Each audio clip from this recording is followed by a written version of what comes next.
Alright guys, UTM. So for starters, I'd like to thank everybody with the season this year. You know, glad a lot of guys were competitive. And for those guys that knew their playoff hopes were pretty much faded, that were still being aggressive and you know, adding players to the team or whatever. Never gave up, trying to bring somebody down with them. That's what it's all about. So next is thanks for everyone that's already sent their payments. I forgot, I need to update that on the page where you'll see like the list of who paid what. So that lady, anyway,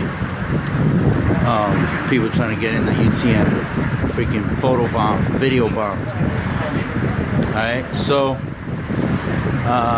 if you want to pay by PayPal or Chase Quick Pay, just reach out to me. I'll send you my email that's linked to each account.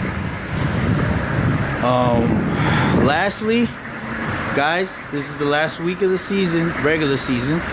The team with the highest point total will be rewarded $150. So whoever that team is, if you've already paid that money, then I'll be sure to turn it quickly back around to you, or that money stays in your pocket and you don't have to pay anything. And that's that. No more third place, as I stated before. Also, last thing about the regular season, guys, if you're not going to be in the playoffs, please don't put a waiver claim on a player you know, in the waiver wire. Alright, because even if I lock the teams, if you have placed a waiver on a player before I lock the teams, it'll still go through. And then I'll have to do the reversing bullshit. Speaking of reversing, I'll make this quick, guys. So, the votes were End Zone Kings, People's Champs, New York Fighter Jets, Rogue Agent, and Brooklyn Blobfish voted no, that Supreme should not be allowed to put Brandon Cooks back on his team. Then we got Bears Bruisers, Bagheads. I'm gonna have to pause this because freaking I'm gonna see somebody I know. Gridiron Giants.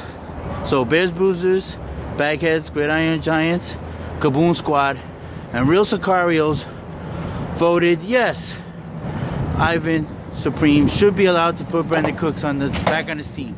So I was hoping it would come down to this, but I am the deciding vote since it's split 5-5 evenly.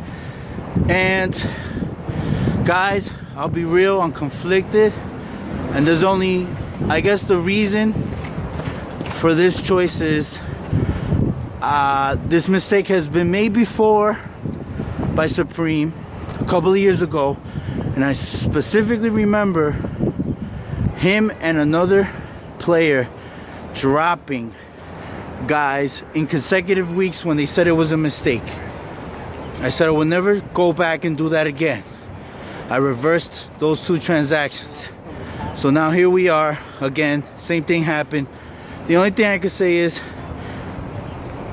even though Ivan defies logic, I don't think anyone in their right mind who's trying to make the playoffs and is pretty much the only team that's currently on the bubble and risk of losing his playoff spot would drop one of your best wide receivers who's paired with the quarterback. Was it a terrible bad mistake? Yeah. Was it intentional or inadvertently? We'll never know. But I feel like the right thing to do is put Brandon Cooks back on his team, and two things are gonna happen. He has to pay a penalty. I wish it could be stricter, but if he proceeds in the playoffs, I can't do this to him every week. So after I put Brandon Cooks back on his team, he's not going to be able to make any more waiver moves this week. And I'll lock his team. All he can do is adjust the lineup that he has. It's a second penalty would be. Now, guys, even though we have a waiver budget, there is still a waiver priority, which is the tiebreaker. In the event that the same amount of money is bid on the player, then the team with the highest waiver priority would win. So I'm going to move Ivan's waiver priority to 12, and everyone's waiver priority is going to go up one number. So that's pretty much it. That's my decision. Make UTM great again. Okay, guys, sorry if you don't like it. I didn't want to decide it, but I think it's the fairest thing to do, just to overall balance. Okay, look at that. I even led you to my front door. It's just balancing out everything, and you know, that's the way it is. All right, guys, peace.